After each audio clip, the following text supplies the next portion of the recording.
Controlling Angry Men, How Counselling Can Help You. My name is Karen. I'm founder of Finding You.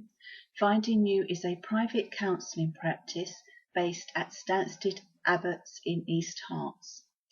The following information may include opinions, recommendations and/or other content from third parties that do not necessarily reflect Finding You's views.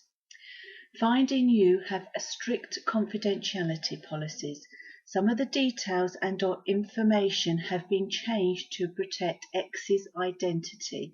X approached us and asked us to share her story with you.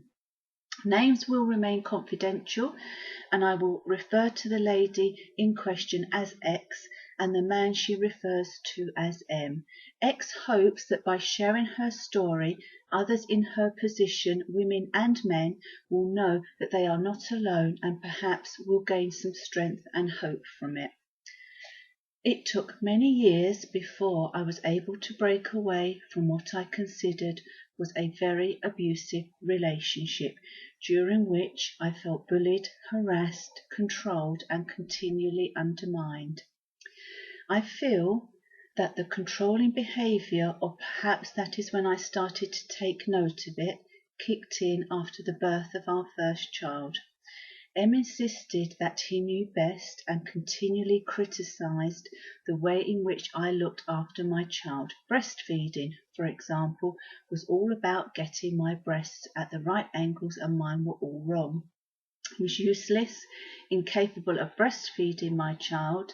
This made feeding the baby very stressful to the extent I simply gave up and bottle fed, something that I had not planned to do, which at the time made me feel that I had failed my child in some way, which made me feel very, very sad. Towards the end of our relationship, I gave up cooking. For years I was told that I put too much water in pans. M would hover over me whilst I was cooking and would keep tipping water out. I had to use lids on pans at all times. If I did not, he would hover and put lids on. If he thought I was using the wrong utensils, he would change them. I remember the last meal I cooked for him. Exasperated, I eventually threw the meal in the sink. It got to the stage where, amongst other things, I could not brush the kids' hair because I was not doing it right. I could not boil a kettle of water. I was not doing it right. I could not load a dishwasher. I was not doing it right. He would unload and reload it. I was not allowed to wear perfume of any description. I was only allowed to use certain cleaning products, eat certain food, and the list goes on and on. M kept the house cold. When I tried turning the heating up, he would turn it down. M even put a pin in the temperature control to prevent me turning it up. Miserable at feeling so cold, I pulled the temperature control off the wall and pulled the pin out. I tried several times to pull away from M and tried to speak to him about how unhappy I was. I feel that he did not hear me, and I feel it only made him worse, and each time I tried to finish the relationship, I thought about the impact it would have on me and the kids. I knew there would be a backlash and I was scared. I was so unhappy and very ill towards the end of the relationship. I was on my knees. I was completely exhausted. Something had to give. If I did not act, I knew it would crack. I would crack and go under. The last years of the relationship were horrendous. I believe unwittingly I had started to pull away from the relationship and unconsciously started to make moves to leave. As I did, M's behaviour towards me, in my view, became even more controlling and more bullish. I did it though. I managed to pull away, and the relief, I can't describe how relieved I felt.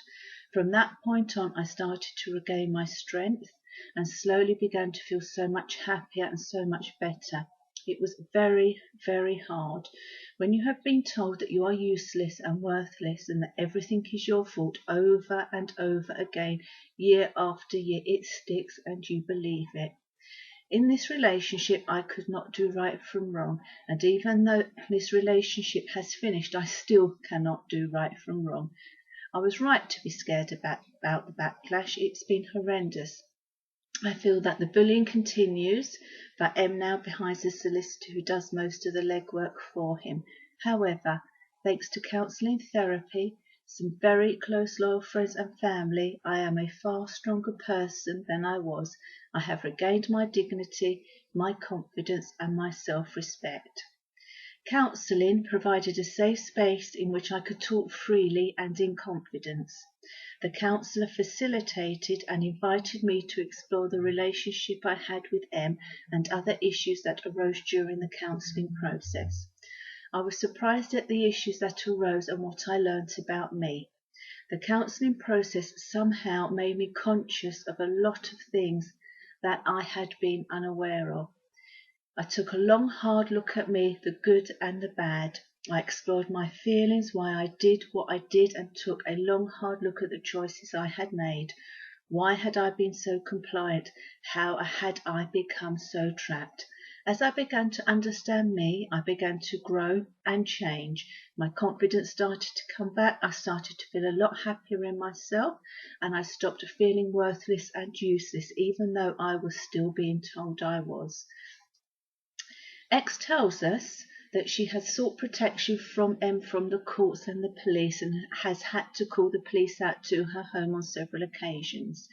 X tells us how she has been seeking an harassment order or a restraining order against M. She tells us that although the police have been supportive, they have told her that although there is a case building, there is not enough evidence against M to press charges. X tells us that she feels very let down by the system. It has been her experience and is her view that there is no protection in the system for men and or women in her position. She wants to let others in her position know that they are not alone. She encourages them to hang on in there. She survived it and has come out the other end, a much stronger person. And her message is, if she can, you can too. Thank you for listening.